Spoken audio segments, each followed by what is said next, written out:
बड़े पापा, मैं जानती हूँ आप मुझसे गुस्सा हैं, लेकिन आप प्यार भी तो करते हैं। अगर आप ये मिठाई खाएंगे तो मुझे लगेगा कि आपने मुझे ब्लेसिंग्स दी हैं।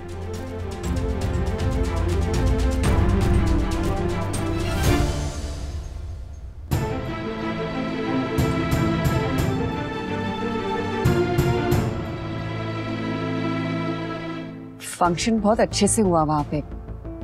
हाँ, सबका मिलना थोड़ा सा अजीब था, लेकिन थैंकफुली किसी ने उल्टी सीधी बात नहीं की।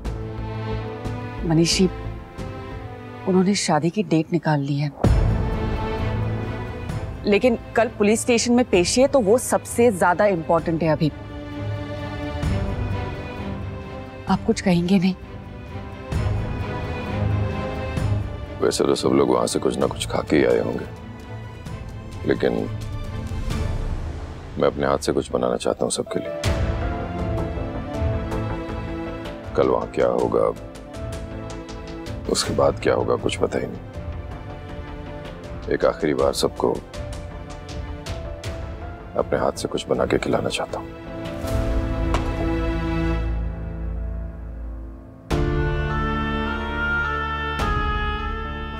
नहीं बड़े पापा, प्लीज संभालिए खुद को, प्लीज। मनीषी को जब मेरे साथ की सबसे ज्यादा जरूरत थी, मैंने उसी वक्त उन्हें सबसे ज्यादा नाराज कर दिया। शायद मुझसे बहुत बड़ी गलती हो गई अंशु, और मैं क्या करूं?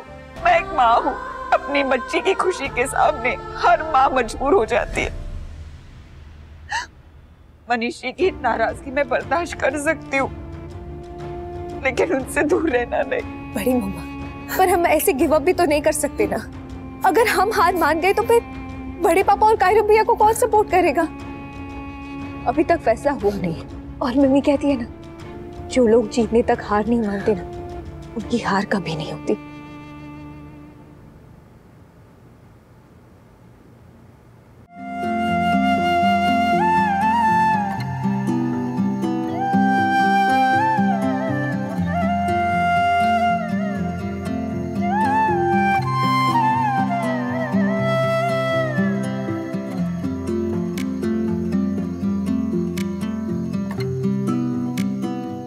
तुम का हम का फासले दरमियां, फिर भी दिल सुन रहा तेरे दिल की सदा। ऐसी अपनी कहानी, ऐसी रूहदारियां, तुझसे रूहदारियां। रात भर का सफर हिचकियों में कटे, तुझको ही ढूंढती है मेरी करवटें। खामोशी में छिपी कितनी बेचारियां, तुझसे रूहदारियां। तुझसे रूहदारियां, रूहदारियां, रूहदारियां, तुझसे रूहदारियां, रूहदारियां, रूहदारियां,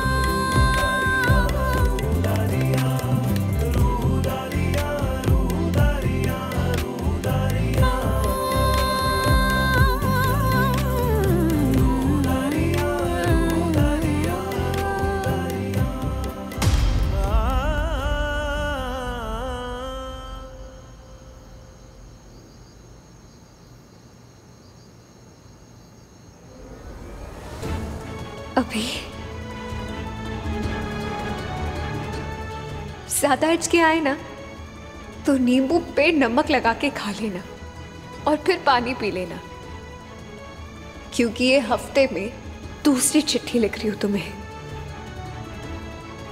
पर याद तो तुम्हें हर सांस में 2 बार करती हूं,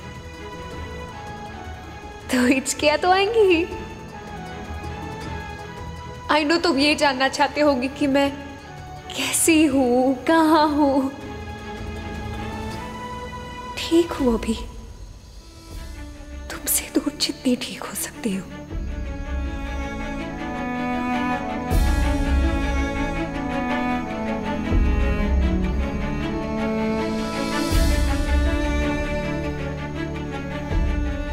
हाथ कैसा है तुम्हारा?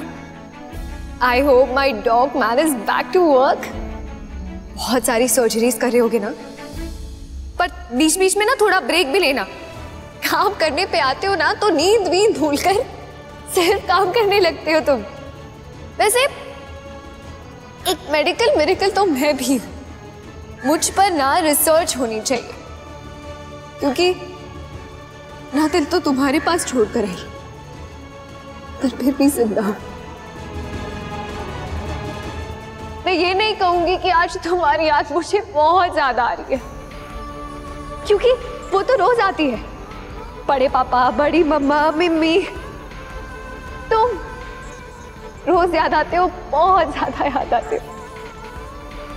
और जब भी मन घबराता है ना, तो तुम्हारी दी हुई ब्लैक हुडी पहन लेती हूँ।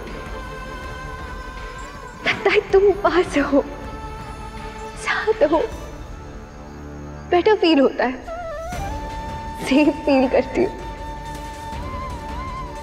कभी कभी मेरा मन करता है ना कि सब कुछ छोड़ छाड़ कर उड़कर मैं अपने अभी के पास चली जाऊं। पर तुम ये बिल्कुल मत समझना कि मैं तुम्हें छोड़कर गई, क्योंकि अगर मुझे जाना ही होता तो अपना दिल थोड़ी तुम्हारे पास छोड़कर जाती हूँ। बहुत मिस करती हूँ तुम्हें अभी, बहुत बहुत रोती हूँ तुम्हें याद करके। तुमसे बहुत प्यार करती हूँ मैं।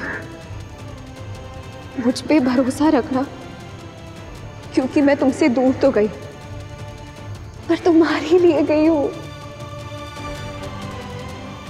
आई नो तुम मुझसे बहुत नाराज होगे, पर मैं ये भी जानती हूँ कि जब मैं अपने अभी के पास जाऊंगी और उसे कस के गले लगा लूंगी ना, तुम्हारा सारा गुस्सा पिघल जाएगा।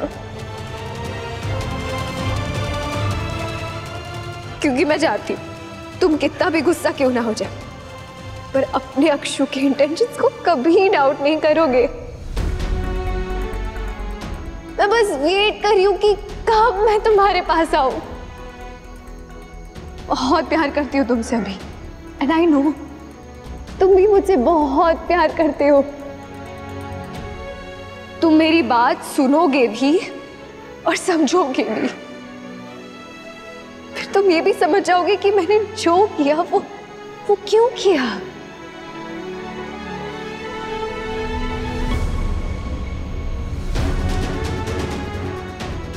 तुम समझ जाओगे ना अभी। प्लीज मुझ पे ट्रस्ट करना।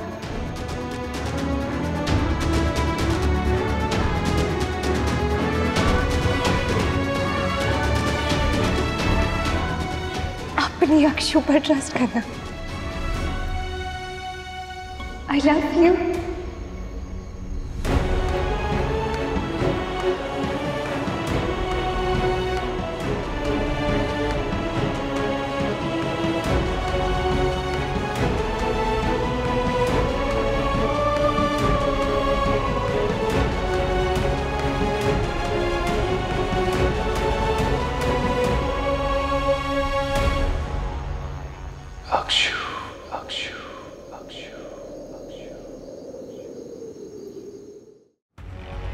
हफ्तों से ट्राई कर रही हूँ, ना डॉक्टर कुणाल का फोन लग रहा है ना माया का।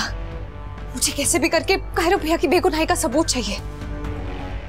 आरोही के उन पेपर्स, उसका क्या प्लान है ये भी जानना इंपॉर्टेंट है, पर फिलहाल प्रायोरिटी बड़े पापा और कायरव भैया को बचाना है। मुझे कैसे भी करके वो सबूत चाहिए, पर क्या करूं भी तो नहीं लग रहा है। हे भगवान। आरू तू प्लीज एक बार नील से बात करना। देख तेरा रिश्ता हो गया है उससे अभी, अगर वो अपनी फैमिली से बात करे तो शायद वो कायरव का केस वापस ले ले। प्लीज तुझे तेरे बड़े पापा और कायरव को बचाने के लिए कुछ तो करना होगा। प्लीज आरू। बड़ी माँ रिलैक्स। आपको क्या लगता है मुझे फिक्र नहीं है बड़े पापा और कायरव भैया की? मैं ऑलरेडी बात कर चुकी हूँ नील से। मुझे भी नहीं चाहिए कि हमारे परिवार में से कोई भी जेल जाए। मुझे पता है कायरव भैया और बड़े पापा दोनों इनोसेंट हैं। नील ने मुझे प्रॉमिस किया है कि वो बात करेगा अपने परिवार वालों से। बस भगवान करे कि सब कुछ ठीक हो जाए। अब अगर हमारी नहीं तो कम से कम अपनी बेटे की तो बात मान ले वो लोग।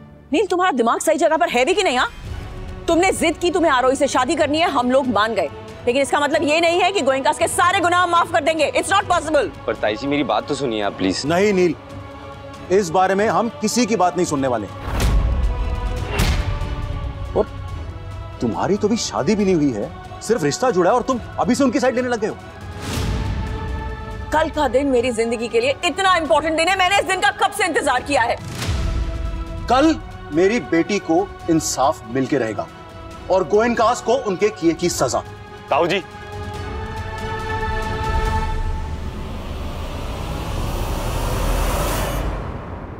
मुझे भी लगता है कि हमें इस मैटर के बारे में दोबारा सोचना चाहिए। मैं ये नहीं कह रहा हूं कि मैं अनीशा से आप लोगों से ज्यादा प्यार करता था या उसे ज्यादा समझता था या उसकी ज्यादा परवाह थी, लेकिन आप लोगों को जितनी थी ना, मुझे भी चाहिए उसके लिए जस्टिस।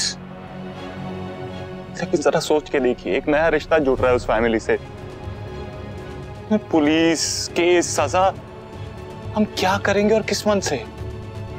आप लोगों को अजीब नहीं लग रहा? मुझे अभिमन्यु, मुझे तुमसे ये उम्मीद नहीं थी। चाहे नए रिश्ते जुड़े या पुराने टूटे, लेकिन मैं कभी नहीं भूल सकती कि अनीशा के साथ क्या हुआ था। अगर मुझे चुनना पड़े नील की शादी और अनीशा को जस्टिस दिलवाने के बीच में, मैं हमेशा अनीशा को चुनूंगी। And that's final. मैं ये केस वापस नहीं लूंगी।